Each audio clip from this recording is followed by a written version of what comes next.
සමන්තා චක්කවාලේසු අත්‍රා ගච්ඡන්තු දේවතා සද්ධම්මං මුනි රාජස් සුනන්තු සග්ග මොක්ඛදං ධම්ම ශ්‍රවණ කාලෝ අයං බදන්තා ධම්ම ශ්‍රවණ කාලෝ අයං බදන්තා ධම්ම ශ්‍රවණ කාලෝ අයං බදන්තා නමෝ තස් භගවතු අරහතු සම්මා සම්බුද්දස්ස නමෝ තස් භගවතු අරහතු සම්මා සම්බුද්දස්ස නමෝ තස් භගවතු අරහතු සම්මා සම්බුද්දස්ස තත් කතමෝ කෝදෝ යා කෝදෝ කුජ්ජනා කුජ්ජිතත්තං දෝසෝ දුස්සනා දුස්සිතත්තං ව්‍යාපත්ති ව්‍යාපජ්ජනා ව්‍යාපජ්ජිතත්තං විරෝධෝ පටිවිරෝධෝ චණ්ඩික්කං ආසුරෝපෝ අනත්ත මනතා චිත්තස්ස අයං උච්චති කෝදෝ. ශ්‍රද්ධා බුද්ධ සම්පන්න කාරුණික පින්වත්නි, අද දවසේ බුදුමග ධර්මානුශාසනාවේ තවත් ධර්මානුශාසනාවක් ආරම්භ කරන්නටයි මේ සූදානම. බෞද්ධ මාධ්‍යාලයේ ඒ නිර්මාතෘ අපවත් වී වදාළ දරණාගම කුසල ධම්ම නායක මහින්පාණන් වහන්සේ පළමුවෙන් අපි සත්පුරුෂකමින් යුතුව සිහිපත් කරලා මේ සිදු කරන මේ පින්කම් උන්වහන්සේට පළලවින් අපි අනුමෝදන් කරන්නට බලාපොරොත්තු වෙනවා. ඒ වගේම උන්වහන්සේ ශාසනික වශයෙන් සිදු කරපු මහා මෙහෙවර ඒ ශාසනික කටයුතු අපි සත්පුරුෂකමින්ම තවදුරටත් අගයන්නට ඕන කරනවා. ඉතින් අද දවසේ ලෝකේ පුරා විසිරලා පැතිරලා සිටින සියලුම බෞද්ධ ජනතාව වෙනුවෙන් ධර්මය පිපාසයේ සංසිඳවන්නට බෞද්ධ මාධ්‍යාලයේ සිදු කරන ඒ මහඟු මෙහෙවර පිළිබඳව මා අමුතුවෙන් අනුශාසනාවක් සිදු කරන්නට, මූලික හැඳින්වීමක් සිදු කරන්නට අවශ්‍ය වන්නේ නැහැ. ඒ නිසා අපි මේ සිදු කරන සත්ක්‍රියාවේ ඒ පැහැදිලි කිරීම කටයුතු ධර්ම දානමය පින්කමක් විදිහට සිදු කරන්නට බලාපොරොත්තු වෙනවා. ඉතින් අද මම මාතෘකා තබන්නට යෙදුන ඒ ගාථාව එහෙම නැත්නම් ඒ ධර්ම පාඨය පැහැදිලි කරන්නට පෙර ආතුව ඔබ හැමදෙනාගේම අවධානය යොමු කරන්නට බලාපොරොත්තු වෙනවා ධර්ම ශ්‍රවණය කිරීම පිළිබඳව. ඒ නිසා තමන්ගේ කය බොහොම නිශ්චලව පවත්වගෙන බොහොම විවේකයෙන් කටයුතු කරනවා වගේම තමන්ගේ හිතේ නොයෙකුත් දේවල් කතා කරන්න දෙන්නේ නැතුව මේ කෙරෙහිම අවධානය යොමු කරමින් ධර්ම ශ්‍රවණය කරන්නට කියලා පළමුවෙන්ම මතක් කරනවා. ඉතින් අපි බුදුරජාණන් වහන්සේ දේශනා කරන්නට යෙදුන ධර්මතාවයන් පිළිබඳව විග්‍රහ කරනු ලබන දේශනා ඇතුළත් වන ත්‍රිපිටක ධර්මයේ තුල වැඩියෙන්ම ධර්මතා පිළිබඳව ඍජුව පැහැදිලි කිරීම සිදු කරන කොටසක් තමයි අභිධර්ම පිටකය කියලා කියන්නේ. අද දවසේ මම මාතෘකා කරගන්නට යෙදුනේ අභිධර්ම පිටකයේ විභංග ප්‍රකරණයට අයිති කුදවත්තුක එහෙම නැත්නම් කුද්දකවත්තු විභංග ප්‍රකරණයේ එහෙම නැත්නම් කුඩා දහම් කරුණු විග්‍රහ කරනු ලබන දේශනාවන් ඇතුළත් දහම් පාඩයක් තමයි මා මාතෘකා කරගන්නට යෙදුනේ. ඉතින් මේ මාතෘකාවට පිවිසෙන්නට පෙර ආතුව අපි සාමාන්‍ය අපේ ජීවිතයේ පිළිබඳව මේ ධර්ම කාරණාව පැහැදිලි කරගන්නට උත්සාහවත් වෙමු. එතනදී මා මාතෘකා කළේ ක්‍රෝධය පිළිබඳව. නමුත් ක්‍රෝධය ඇති වෙන්නේ කොහොමද සහ ක්‍රෝධයේ ස්වභාවය කොයි වගේද කියන එක පිළිබඳව අපි මුලින් අපේ ජීවිතය තුළින් පැහැදිලි කරගන්නට බලාපොරොත්තු වෙමු. ඉතින් අභිධර්ම පිටකයේදී අපිට හම්බ වෙනවා ද්වේෂසිත දෙකක් පිළිබඳව කතා කරනු ලබනවා. ඒ ද්වේෂසිත දෙකේ පැහැදිලි කරනවා දෝමනස්ස සහගත පටිඝ සංපයුක්ත අසංකාරික සහ සසංකාරික සිත් ප්‍රභේද වලින්. එතනදී දෝමනස්ස සහගත පටිඝ සංපයුක්ත කියලා කියන්නේ කොයි වගේ කාරණයක්ද කියන එකයි අපේ ජීවිතයෙන් පහද ගන්නට ඕන කරන්නේ. එතනදී දෝමනස් සහගතයි කියලා කියන්නේ අසතුටින් යුක්තව. පටිඝ සංපයුක්තයි කියලා කියන්නේ ගැටෙනවා, අරමුණක ගැටෙන ස්වභාවයෙන් යුක්තයි. එතකොට අසතුටින් යුක්තව අරමුණවල ගැටෙනවා නම් ඒ තුල උපදින්නේ ද්වේෂ සහිත සිතක්. අපි මේක බලමු කොහොමද සිද්ධ වෙන්නේ කියලා. අපි මේ සඳහා පැහැදිලි කරගන්න මම ඔබට කරුණු කීපයක් පැහැදිලි කරලා දෙන්නම්. අපි ගත්තහම පිරිසිදු වතුර භාජනයක් අරගෙන මේ පිරිසිදු වතුර භාජනයේට අපි ඒකෙන් වතුර වීදුරු කීපයක් වෙන් කරලා අරගත්තාම මේ වතුර වීදුරු වල තියෙන වතුර ටික බොහොම පිරිසිදු වතුර ටිකක් තියෙනවා. මේ වතුර වලට අපි එක එක පාට දිය සායන් ආදී කුකුල් සායන් වගේ පාට වලින් මේ වතුර වලට බිඳුව බිඳුව විවිධ වර්ණයන් එකතු කළාම ඒ එකතු කරන වර්ණයට අනුව මේ පිරිසුදු වතුර භාජනය එහෙම නැත්නම් වතුර වීදුරුව පාට ගැන්වෙනවා. එතකොට අර තිබුණ පිරිසුදුභාවය වෙනස් වෙලා ඒට එකතු කරපු පාටය එහෙම නැත්නම් එකතු කරපු වර්ණයන්ගේම පාටයන් මේ වතුර භාජනයේ එහෙම නැත්නම් මේ වතුර වල හැඩයේ පාට වෙනස් කරලා පෙන්නනවා. ඒ වතුර වල පාට තමයි වෙනස් වෙන්නේ. එතකොට මේ වෙනස් වෙච්ච පාට එකිනෙකට වෙනස් වීදුරු විදිහට හඳුනා ගන්න පුළුවන්කම ලැබෙනවා. ඉතින් මේ විදිහට බැලුවහම මෙතනදී සිද්ධ වුණේ මොකද්ද කියලා අපි හොඳට විස්තර කරලා බැලුවොත් පිරිසිදුව තිබුණ මේ වතුර වලට අපි එකතු කරපු ඒ වර්ණකයන් නිසා තමයි ඒ වතුර වල වර්ණය වෙනස් වුනේ. එකතු කරපු විදිහට මේ වතුර වල වර්ණය විවිධ විදිහට වෙනස් කරගන්න පුළුවන්කම ලැබුණා. අපේ හිතත් මේ පිරිසිදු වතුර භාජනයේ වතුර වීදුරුව වගේ මේ පිරිසිදු හිත විවිධ විදිහට වෙනස්කම් වලට ලක් වෙන්නේ. කුසල චේතනා එකතු කටයුතු කළොත් මේ හිත කොහොම කුසලමය පැත්තට බර වුණ පිං සිතුවිලි පහළ වෙන සිතක් බවට පත් වෙනවා.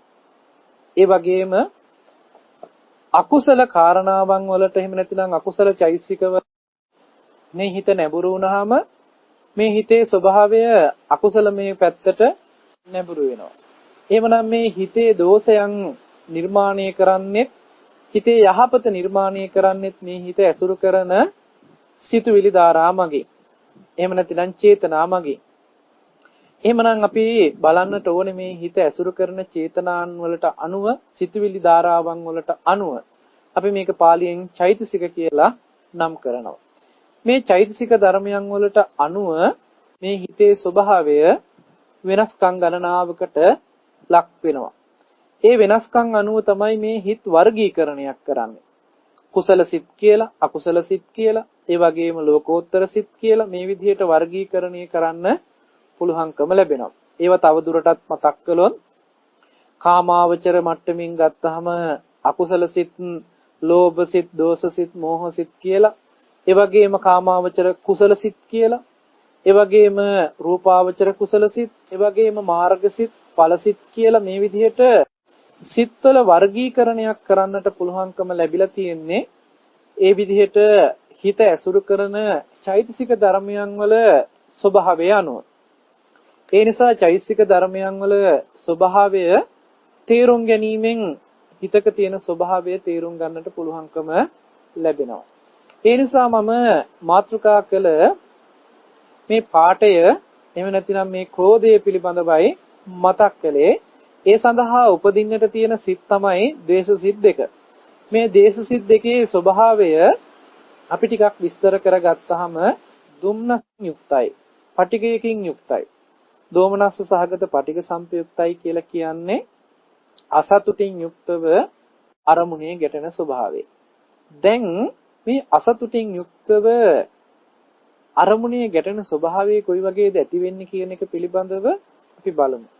අපේ හිතේ සතුට සහ අසතුට කියලා ධර්මතා දෙකක්, චෛසික ධර්මයන් දෙකක් ක්‍රියාත්මක වෙනවා. ඒක තමයි සෝමනස්ස සහගත සහ දෝමනස්ස සහගත කියලා මතක් කරන්නේ. එතනදී සතුටක් ඇති වෙන්නේ අපිට අපි කැමති දේ, අපි බලාපොරොත්තු වෙන දේ, අපි හිතන පතන දේ ඒ විදිහටම ඉෂ්ට සිද්ධ වෙනවා නම් අපිට ඔන්න හිතේ සතුටක් ගොඩ නැගෙනවා. ඒ වගේම අපේ බලාපොරොත්තු සුන් වෙනකොට, අපේ අරමුණු කඩා බිඳ වැටෙනකොට, ඒ වගේම හිතන විදිහට සිද්ධ නොවෙනකොට අපේ හිතේ අසතුටක් ඇති වෙනවා. මෙන්න මේ අසතුටු බව මුල් කරගෙන අපේ හිතේ නිරන්තරයෙන් පීඩනයකටපත් වෙනවා. දුකකටපත් වෙනවා. අසතුට මුල් කරගෙන ඒ අසතුට ඇති වෙන්නට හේතු වුණ ආසන්නම කාරණාවත් එක්ක ඒ අරමුණත් එක්ක ගැටෙන ස්වභාවයකින් යුක්ත වෙනවා. අපි මේක තවදුරටත් අපේ ජීවිතයෙන් තේරුම් ගැනීමට උත්සාහවත් වුණොත් අපි බලමු අපි කැමති දෙයක් තියෙනවා ඒ දේවල් මේ විදිහට සිද්ධ වෙන්න ඕනේ කියලා. උදාහරණයකට ගත්තොත් දෙමව්පියන් හැටියට දරුවන් පිළිබඳව කටයුතු කරනකොට මේ දරුවන් කීකරුව බොහෝම හොඳට අධ්‍යාපන කටයුතු සිදු කරගනී කියලා බලාපොරොත්තුවක් ඇති කරගන්නවා. නමුත් මේ දරුවෝ සමහර වෙලාවට ඒ දරුවන්ගේ ස්වභාවය අනුව, ඒ වයසේ ස්වභාවය අනුව හිතුවක්කාර වැඩ කටයුතු එහෙම නැතිනම් ඒ කීකරු භාවයකින් තොරව අකීකරුව වැඩ කටයුතු සිදු කරන්නට පෙළඹෙනවා වෙන්න පුළුවන්. අධ්‍යාපන කටයුතු සමහර විට අතරමඟ නතර වෙන්නට පුළුවන්කම ලැබෙනවා. ඉතින් මේ විදිහට කටයුතු සිද්ධ වෙනකොට මේ දෙමව්පියන්ගේ බලාපොරොත්තු වෙච්ච ඒ අදහස් ඉෂ්ට සිද්ධ වෙන්නේ නැතුව ඒවා කඩා බිඳ වැටෙනවා. එතකොට මේ දෙමව්පියන්ගේ හිතේ තමන්ගේ බලාපොරොත්තු කඩවීම නිසා ඇතිවෙන අසතුටුභාවයක් ඇති වෙනවා. මේ බලාපොරොත්තු කඩවීම නිසා ඇතිවෙන මේ අසතුට මුල් කරගෙන හිතේ ඒ අසතුටුභාවයේ දිගින් දිගටම වැඩි දියුණු වෙන්න පටන් ගන්නවා. ඊට පස්සේ ඒ අසතුටුභාවයේ ඇති උනේ මේ දරුවා නිසා තමයි ඒ අසතුටුභාවය ඇති උනේ කියලා අර දරුවා මුල් කරගෙන හිතේ ගැටුමක් ඇති වෙනවා. ඒ නිසා කතා බහ කළත් නොයෙකුත් දේ කළත් ඊට පස්සේ දරුවා කෙරෙහි තරහ මානසික මට්ටමකින් තමයි ගනුදෙනු කරන්න පෙළඹෙන්නේ. මේක දෙමව්පියන්ගෙන් දරුවන්ගේ පැත්තට බැලුවත් එහෙමයි. දරුවන්ගේ පැත්තෙන් දෙමව්පියන්ගේ පැත්තට බැලුවත් එහෙමයි. දරුවන්ගේ හිතවල යම් විදිහක අසතුටුකමක් ඇති වුණොත් ඒකට හේතු උනේ දෙමව්පියන් සමහරලාට අවවාද කිරීමක් වෙන්න පුළුවන්, දඬුවම් කිරීමක් වෙන්න පුළුවන්. ඒ අවවාද කිරීම පිළිබඳව දරුවගේ හිතේ අසතුටක් ඇති වුණොත් ඒ ඇතිවෙච්ච අසතුට මුල් කරගෙන ඒ අම්මා තාත්තා කෙරෙහි ඒ කරන වැඩ පිළිබඳව හිතේ ගැටුමක් ඇති වුණොත් අන්න තරහක් උපදිනවා. ඒ වගේම තමයි ස්වාමියා බිරිඳ ස්වාමියා අතර මේ දෙදෙනා අතරත් යම් අසමගිකම් ඇතිවීමකට හේතු වෙලා තියෙන්නේ දෙන්න අතර අසතුටක් බවට පත් වෙන යම් වැඩපිළිවෙලක් සිද්ධ වුණොත් සමහර වෙලාවට මහත්ය කරන කියන දේ නිසා නෝන අසතුටටපත් වෙන්න පුළුවන්. නෝන කියන කරන කාරණා නිසා මහත්ය අසතුටටපත් වෙන්න පුළුවන්. මේ විදිහට අසතුටක් මුල් කරගෙන ඒ අරමුණේ හිත ගැටෙනවා නම් ඔන්න නෝන මහත්ය අතර තරහවක් උපදින්න පුළුවන්කම තියෙනවා. මේ වගේම ගුරුවරයායි ශිෂ්‍යයයි අතර ඇති වෙන්නත් පුළුවන්. සමාජයේ යහළු එහෙලියන් අතර ඇති වෙන්න පුළුවන්. මේ විදිහට බෙදීමකින් තොරව ගත්තොත් තමන් සහ අනුන් අතර ඒ තමන්ගේ හිතේ අසතුට මුල් කරගෙන ඒ එන අරමුණුත් එක්ක ගැටෙන ස්වභාවයකටපත් වුණොත් තරහවක් උපදින්න පුළුවන්කම ලැබෙනවා. ඉතින් මෙහෙම උපදින තරහ ස්වභාවය අපි මේ පුද්ගලයාගේම ස්වභාවයේ විදිහට සලකලා හරි කේන්ති යන කෙනෙක්. එහෙම නැතිනම් තරහ ගත්ත පුද්ගලයෙක්. තරහෙන් ඉන්න මිනිස්සේ කියලා අපි ඒ කෙනා කෙරෙහි තරහව මුල් කරගත්ත පුද්ගලයෙක් විදිහට දකින්න එකයි අපි කරන ගනුදෙනුව. ඒ නිසා අපි මේ කෙනත් එක්ක එක අවස්ථාවක එක සිදුවීමක් මුල් කරගෙන අසතුට මුල් කරගෙන අමනාපයක් ඇති වුණොත් තරහක් ඉපදුනොත් සමහර වෙලාවට අපි මේ කෙනත් එක්ක දිගටම තරහක් පුද්ගලයෙක් විදිහට ගනුදෙනු කරනවා, තරහින් යුක්තව කටයුතු කරනවා. නමුත් මේකෙන් තියෙන හානිය මහ විශාලයි. මොකද දේශයේ පැත්ත එහෙම නැතිනම් අකුසලයේ පැත්තෙන් තරහව කියන කාරණාව තමයි අපායට යොමු කරන්න, එහෙම නැතිනම් දුක් විපාක ඇති කරන්න ප්‍රධානම සාධකයේ සපේන ධර්මතාවය. ලෝභය නිසා අපාය යන්න පුළුවන්. හැබැයි ලෝභය නිසාම පින්කම් වලට ලෝභකම් ඇති වෙලා, එහෙම නැතිනම් යහපත් දෙයට ඒත් කැමැත්ත ඇති වෙලා දිව්‍ය ලෝකේ යන්න පුළුවන්කමකුත් තියෙයි. නමුත් ඍජුවම ද්වේෂය කියන්නේ අසතුට මුල් කරගෙන ඇති වෙන මේ තරහව සුගතියට යොමු කරන්න කොහෙත්ම හේතු සාධක සපයන්නේ නැහැ. දුගතියටම යොමු කරන, දුගතියටම ඉලක්ක කරන ධර්මතාවයක්. ඉතින් ඒ නිසා මේක ගැන අපි විශේෂයෙන්ම අවධානය යොමු කරන්නට ඕන කරනවා. එතකොට ක්‍රෝධය කියලා කියන්නේ මේ ද්වේෂ මට්ටමේ ටිකක් තව වැඩි දියුණු වීමක්.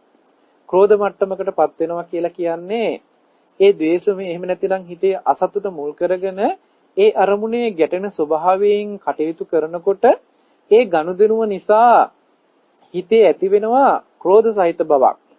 එතනදී ක්‍රෝධ සහිත බවකින් කටයුතු කරනවා කියන එක දැනගන්න පුළුවන්කම ලැබෙන්නේ ඊට දක්වන ප්‍රතිචාර අනුව.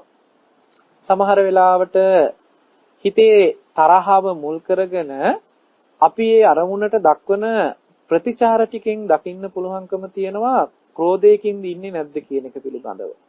අපි සමහර වෙලාවට කතා බහ කරනකොට ඒ කතා කරන වචනවල සැඩපරුෂ බව, කියන රළු වචන පාවිච්චි කරමින් කතා කරනවා.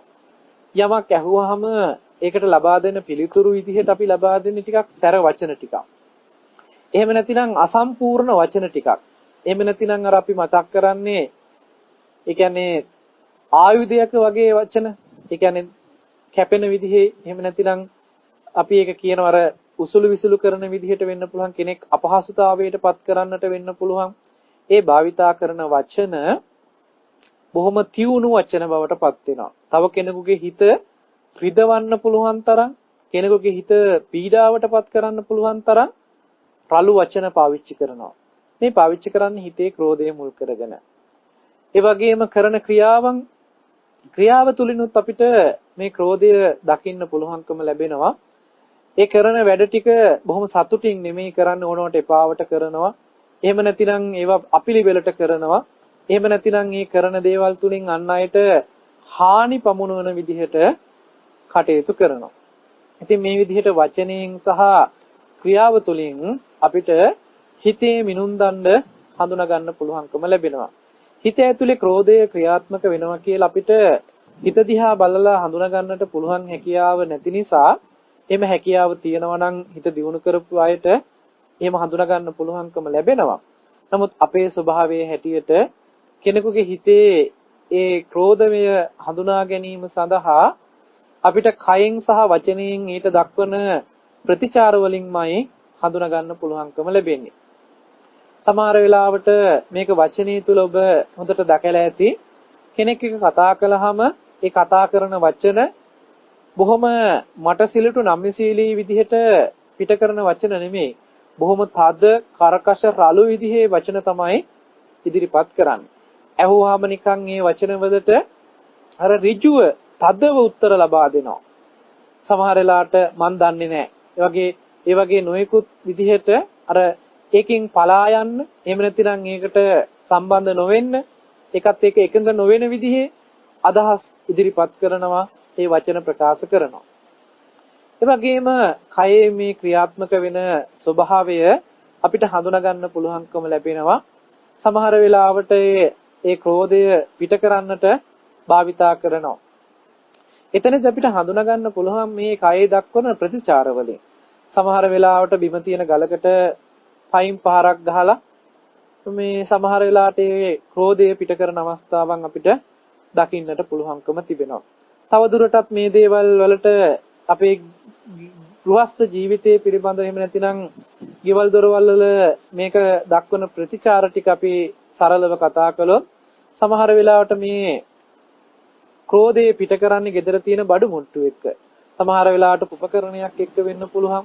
මේවත් එක්ක මේ හිතේ ඇති වෙන ස්වභාවය කයින් පිට කරන ස්වභාවයටපත් වෙනවා. ඒ වගේම තමයි මේ ක්‍රෝධය ඇති වෙන්නට තවත් හේතු කාරණා වෙන්නේ එහෙම නැතිනම් සිද්ධ වෙන සිද්ධියක් තමයි තමන්ගේ මානසික මට්ටමේ අපහසුතාවයන් වලටපත් කරන විදිහේ කටයුතු සිද්ධ කළාම ඒත් හිතේ අසතුටටපත් වෙනවා. ඒ අසතුට නිසා හිත ඇතුලේ මේ තරහව ටික ටික ලියලලා ක්‍රෝධයක් බවට පත් වෙනවා. ඉතින් මේ ක්‍රෝධය තව දුරටත් බැලුවාම අපේ හිතේ ඒ දැඩිව ඍජුව ඒ අනුව කටයුතු කරන ස්වභාවයකට පත් වෙනවා.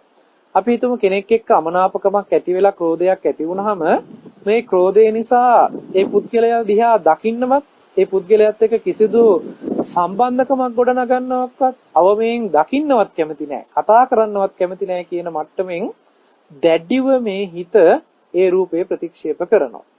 මෙන්න ක්‍රෝධයේ සරලව ස්වභාව ලක්ෂණ ටික තමයි මම ඔබට මතක් කරන්නට යෙදුනේ.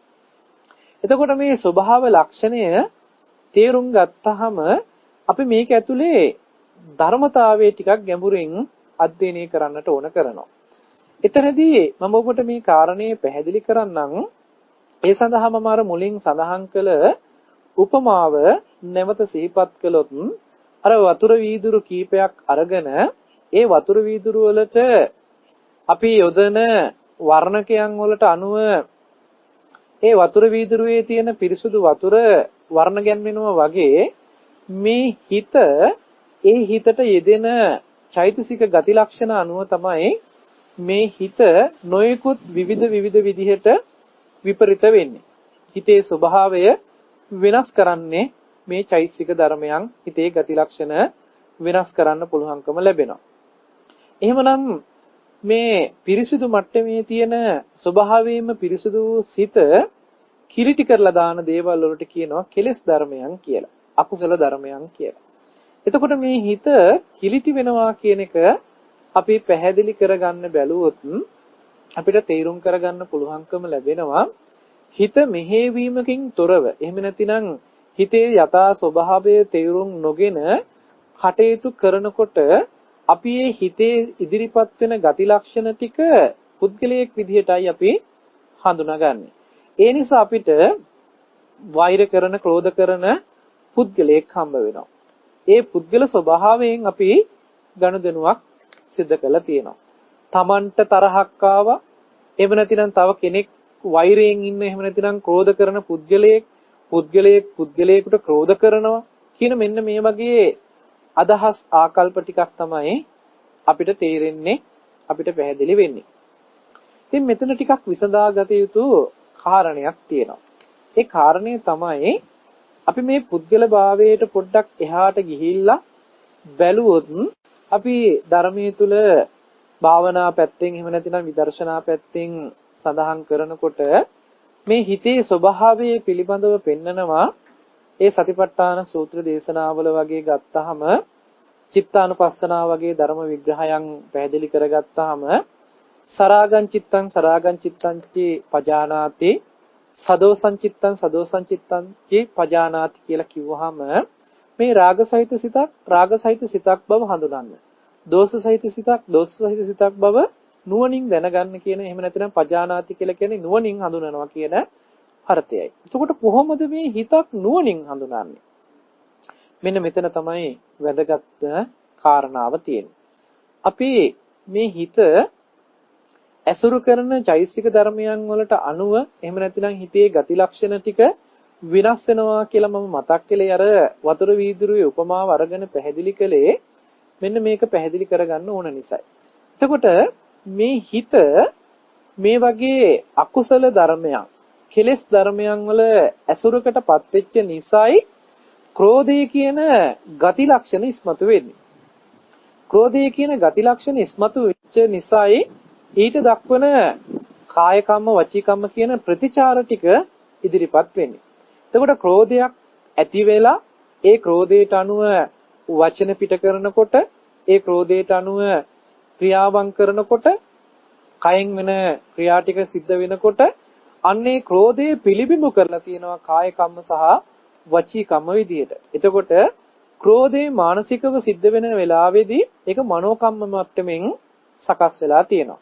එතකොට දැන් ක්‍රෝධයේ මුල් වෙලා කාය කම්ම වචී කම්ම මනෝ කම්ම කියන මේ කර්ම අවස්ථාවන් තුනම ඉදිරිපත් වෙනවා සිද්ධ වෙනවා. එතකොට මෙතන අපි වෙන් කරගන්න ඕනේ ධර්මතා ටිකක ක්‍රියාකාරකමක් තමයි මෙතන සිද්ධ වෙලා තියෙන්නේ කියලා. එහෙම බලන්න නම් ඇහැට රූපයක් පෙනිලා හිතක් පහළ වෙනවා කියන එක කවුරුවත් කරන දෙයක් නෙමෙයි. ඒක ධර්මතාවයක්. ඒකට කියනවා විපාක ධර්මයක් කියලා. විපාක ධර්මයක් විදිහට ඇහැට රූපයක් පෙනිලා හිතක් පහළ වෙනකොට මේ සිද්ධ වෙන ධර්මතාවය පුද්ගල වශයෙන් මම දැක්කා කියලා අල්ලා ගැනීමෙන්ම ඒ බලනවා කියන සිද්ධිය තුළ කෙනෙක් දකිනවා එහෙම නැතිනම් කෙනෙක් බලන්නෙක් ඉන්නවා කියන තැනට අපි සකස් කරගෙන තියෙනවා. එතකොට කෙනෙක් බලන්නෙක් ඉදිරිපත් වෙනකොට ඒ ඇහි වෙච්ච ක්‍රියාවලියට අදාළ ධර්මතා ටික පුද්ගල භාවයෙන් පුද්ගලයෙක්ගේ කරගෙන පුද්ගලයෙක් නිර්මාණය වෙලා තියෙනවා. ඒ වගේම තමයි මනසේ ක්‍රියාත්මක වීම. මනසේ ක්‍රියාත්මක වෙන ධර්මතා ටික තමයි චිත්තචෛසික ටික. මේ චිත්තචෛසික ටිකේ එකතුවෙන් ඉදිරිපත් වෙන ක්‍රෝධය කියන මේ ධර්මතාවය අකුසල ධර්මයක්. මේ ක්‍රෝධය කියන ධර්මතාවය නිර්මාණය වෙනකොට ඒ නිර්මාණය වෙච්ච ධර්මතාවයක් හැටියට හඳුනා නොගත්ත නිසා ඒ ධර්මතාවය පුද්ගලයෙක් විදිහට හඳුනා ගන්නවා. මට ක්‍රෝධයක් ඇති වුණා, මට කේන්තියක් තරහක් ආවා. එහෙම නැතිනම් අහවල් කෙනාට කේන්තියක් ආවා, තරහක් ආවා. මෙන්න මේ විදිහට පුද්ගල මට්ටමින් මනින ස්වභාවයටපත් වෙනවා මේ ධර්මතාවල ස්වභාවයේ තේරුම් නොගත්ත නිසා. ඒ නිසා අපි උත්සාහවත් වෙන්නට ඕනේ ඒ තුල සිද්ධ වෙච්ච ධර්මතාවයම හඳුනා ගන්න. ඕන දැන් පැහැදිලි කරගත්තොත් හිතට අකුසල ධර්මයන් වල යුක්ත චෛතසික ධර්මයන් ගොනු වීම නිසා මිශ්‍ර වීම නිසා එකතු වෙච්ච නිසා ඒ හිත අකුසල හිතක් බවට පත් වෙනවා. තවත් සිතක් කුසල ධර්මයන්ගෙන් මිශ්‍ර වෙලා කුසල ධර්මයන් සමග යෙදුනහම ඒ හිත කුසල සිතක් බවට පත් වෙනවා. එහෙමනම් හිත කුසල් සිතක් බවට සහ අකුසල් සිතක් බවට පරිවර්තනය කළේ ඒ උපදින හිත ඇසුරු කරන ධර්මතා ටිකට අනුවයි. එහෙමනම් මෙන්න මෙතන අපි තේරුම් ගන්න ඕනේ හොඳ පැහැදිලි කාරණයක් තියෙනවා. ඒ තමයි මේක මේ පුද්ගලයේ කරන දෙයක් නෙමෙයි, මේ හිත ඇසුරු කරන අනුව තමයි මේ හිතේ ස්වභාවය වෙනස් වෙන්නේ. එහෙමනම් අපිට නුවණකින් පුළුවන්කම ලැබෙනවා මේ හිතට ඇසුරු කරන්න තියෙන පරිසරය විනාශ කරලා ඒ හිත ඇසුරු කරන්නේ අකුසලේ නම් ඒ හිතට කුසල ධර්මයන්ගේ ඇසුරු කරන්න සකස් කරලා දෙන්නට පුළුවන්කම ලැබෙනවා. ඒ විදිහට වෙනස්කමක් ඇති කරන්න පුළුවන්කම තියෙන්නේ නුවණකට පමණමයි. නුවණකින් එහෙම නැතිනම් නුවණ කියලා කියන්නේ කුසලමේ පැත්තේ ධර්මතාවයක්මයි. නුවණක් ඇතිතන අකුසලයක පැත්තට යන්න ගියත් ඒ අකුසලයේ වළක්වනවා නුවණ පවතින නිසා. මොකද නුවණ පවතින වෙලාව කුසල ධර්මයකටම නැඹුරු කරපු සිතක් උපද්දවනවා මිසක් අකුසල ධර්මයකට නැඹුරු වෙච්ච ධර්මයක් උපද්දවන්න හේතු නැහැ. ඒ වගේම සද්ධා කියන චෛතසිකය එහෙම නැතිනම් හිතේ ගති ලක්ෂණය අකුසල ධර්මයන් වල උපදින්න හේතු නැහැ.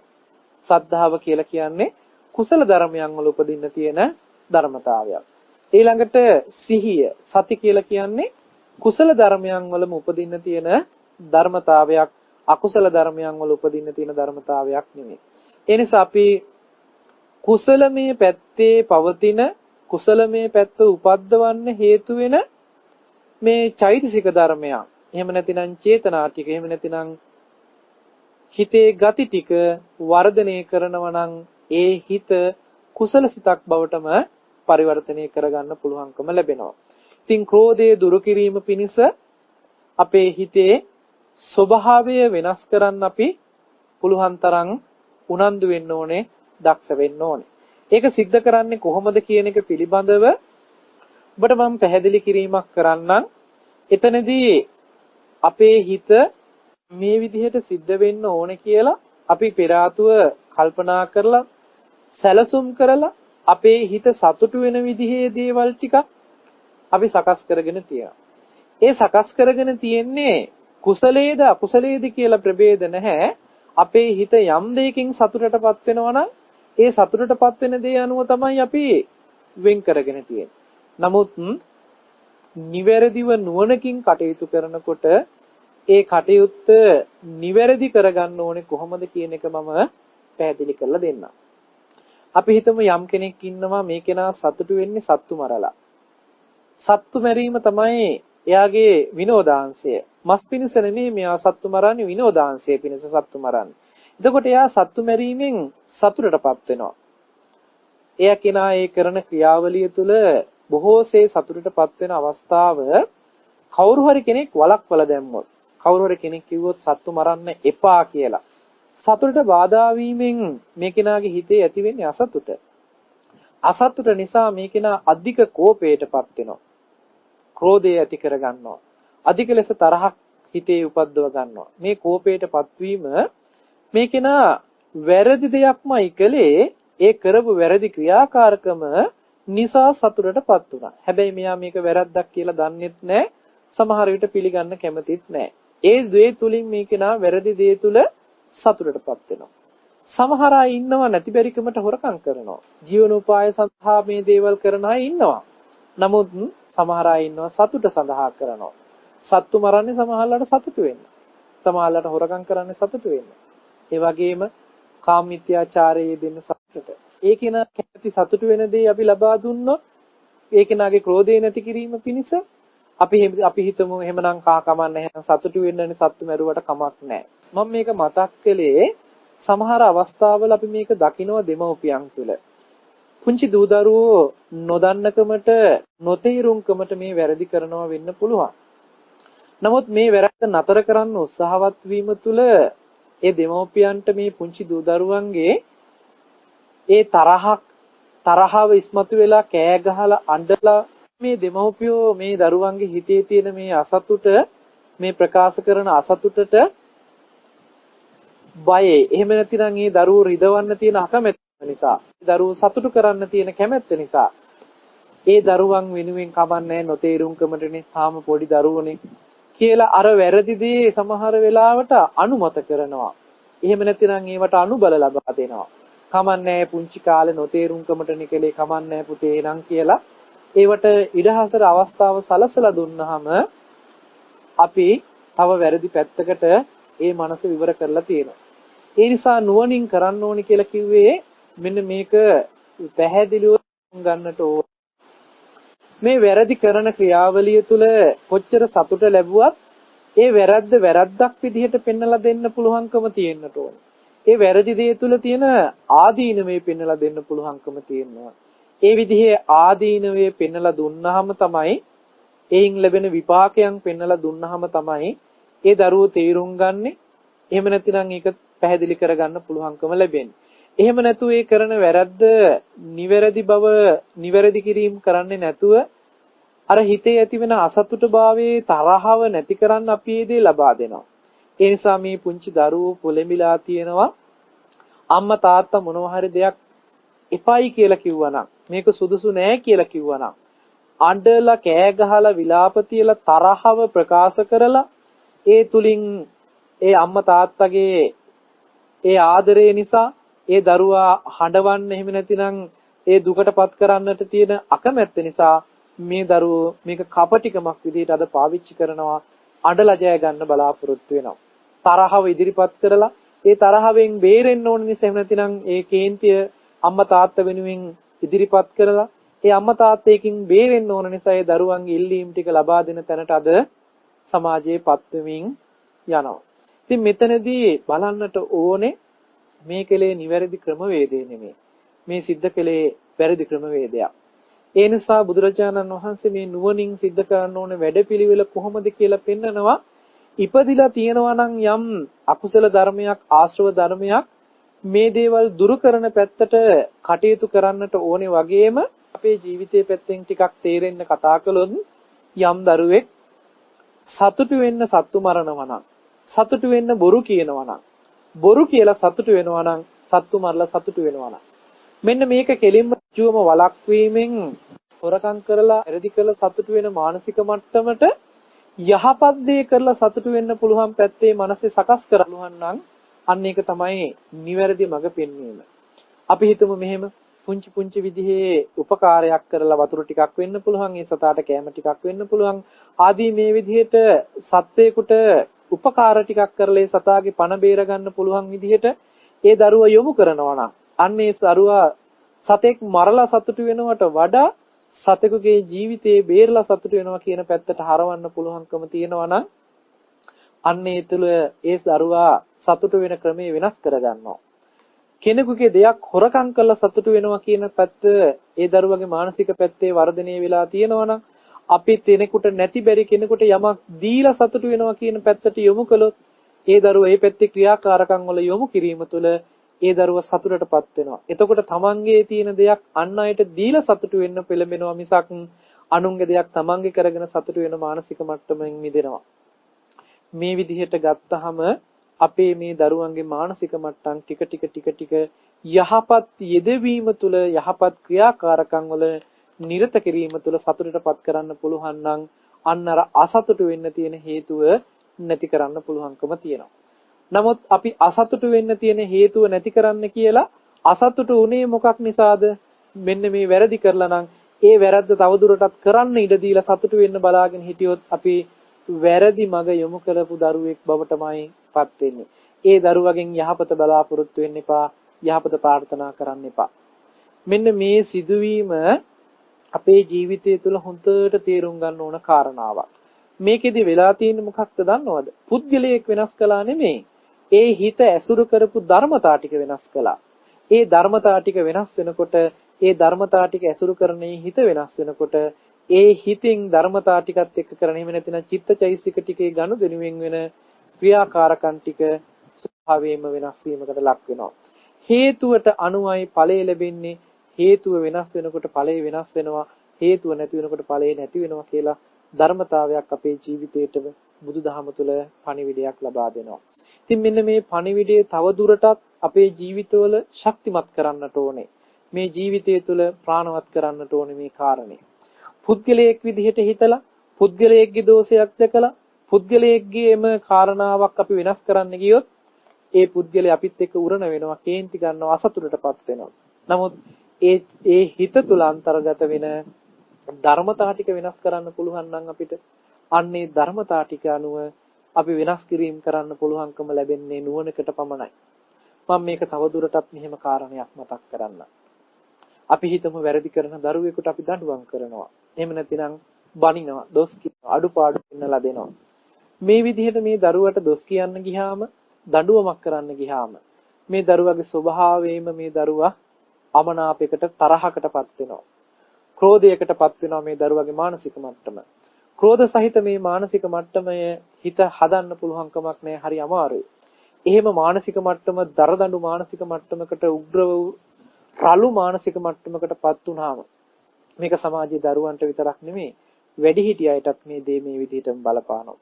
මේ විදිහේ රළු මානසික මට්ටමකටපත් වුනහම සමහර වෙලාවට මේ දරුවා ජීවිතේ නැති කරගන්න පුළුවන්. එහෙම නැතිනම් කලහකාරී විදිහට හැසිරෙන්න පුළුවන්.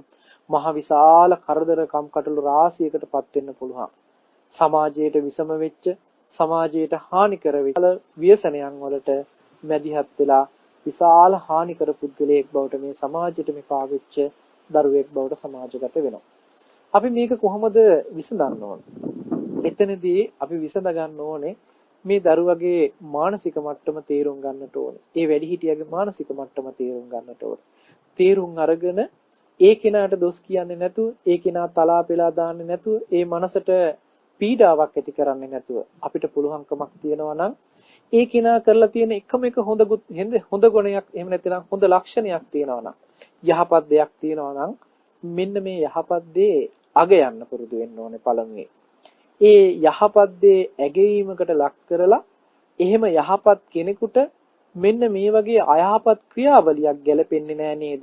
මේ වගේ අවැඩ සහගත වූ දෙයක් ගැලපෙන්නේ නෑ නේද කියලා අර කරන වැරදි සහගත දේ මේ යහපත් පුද්ගලයාට ගැලපෙන්නේ නෑ කියලා පෙන්වලා දීලා ඒ අයහපත් දේ තුල සිද්ධ වෙන ව්‍යසනේ පෙන්වලා දුන්නාම මේ කෙනා හිතනවා. මේ කෙනාට හිතන්න යමක් තියෙනවා. ඒ හිතන කෙනෙක් නම් නුවණැති කෙනෙක් නම් මේ කෙනා කල්පනා කරනවා. Tamanට දොස් කිව්වේ නෑ. Taman ගැන හොඳ කිව්වේ.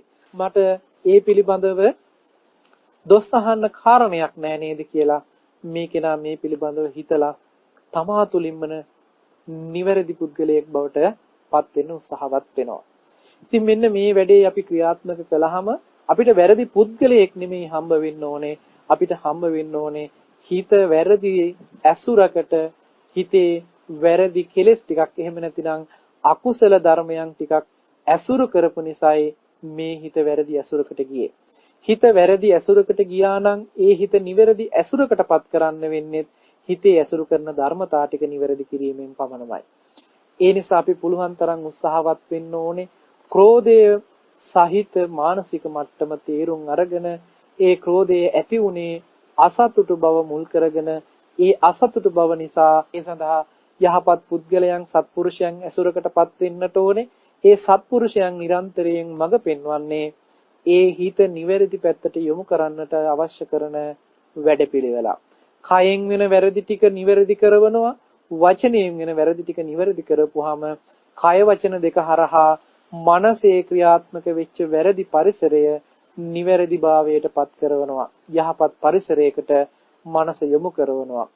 ඒ නිසායි බුදුරජාණන් වහන්සේ නිරන්තරයෙන් අපිට අනුශාසනා කළේ පාපයෙන් වළක්වලා යහපතේ යොදවලා මේ හිත සකස් කරන හිත දමනය කරන වැඩපිළිවෙලකට මේ ශාසනය තුල පෙන්වන මඟ පෙන්වීමයි කියලා බුදුරජාණන් වහන්සේලාගේ අනුශාසනාව කියලා මේ සබ්බපාපස්ස ගාථාවෙන් පැහැදිලි කරලා තියෙනවා. ඉතින් මේ ක්‍රෝධයේ පිළිබඳ වෙච්ච ධර්ම දේශනාවේ අපිට පැහැදිලි කරගන්නට ඕන කරනවා මේ මනස අකුසල චෛසිකයන් ඇසුරු කරපු නිසායි අසතුටභාවයේ මුල් කරගෙන පටිඝයෙන් යුක්තව කටයුතු කරපු නිසායි ද්වේෂ සහිත සිතක් බවට පත් වෙලා ක්‍රෝධයක් ඇති කරගෙන මේ හිතේ අකුසලමය පැත්තට කාය කම්ම වචී කම්ම මනෝ කම්ම කියන මේ කර්මයන් සිද්ධ කරගන්නේ. එහෙමනම් ඊයින් අත මිදෙන්නට නම් කුසල ධර්මයන්ගේ හිත ඇසුරකටපත් කළොත් ඒ ඇසුර නිසා කුසලයේ තුල කටයුතු කරලා යහපත් මානසික මට්ටමක් ගොඩනගාගෙන නුවණ වර්ධනය කරගෙන ඒ චතුරාර්ය සත්‍ය ධර්මය අවබෝධ කරගන්නා වූ වැඩපිළිවෙල දක්වාම මේ කෙලෙස් ධර්මයන් දුරු කරගනිමින් යන ධර්මතාවයක් ජීවිතයට එකතු කරගන්න සීල සමාධි ප්‍රඥා තුල ප්‍රතිපදා වඩන්න කියලා සිහිපත් කරමින් ඔබ හැම දිනාටම තෙරුවන් සරණ ප්‍රාර්ථනා කරමින් අදට නියමිත ධර්ම දේශනාව මෙතකින් સમાપ્ત කරනවා. සිද්ධ කරගත්තා වූ පුණ්‍ය ශක්තිය සියලුම දෙවියන්ටත් අනුමෝදන් කරමු. අනුමෝදන් වේවා. ඒ වගේම අපවත් වී වදාළ දරණාගම කුසල ධම්මනායක මාහිම්පාණන් වහන්සේ ඇතුළු කොට අපවත් වී වදාළ සියලුම සංඝ පීත්‍රුන් වහන්සේලාටත් ඔබ අප හැමදෙනෙක්ම නමින් මිය පරලොව ගිය දායකත්වයන් දරණේ පින්වත් හැමදෙනාම නමින් මිය ගිය සියලුම ඥාතීන්ටත් මේ පින් අනුමෝදන් වේවා. දුකක නම් අයින් අත මිදලා සැපවත් වේවා. සැපක නම් ඒ සැපතව වඩා වර්ධනය කරගෙන ඒ අයද ප්‍රාර්ථනා කරන බෝධියකින් නිවනින් සැනසෙත්වා කියලා පින් අනුමෝදන් කරන්න.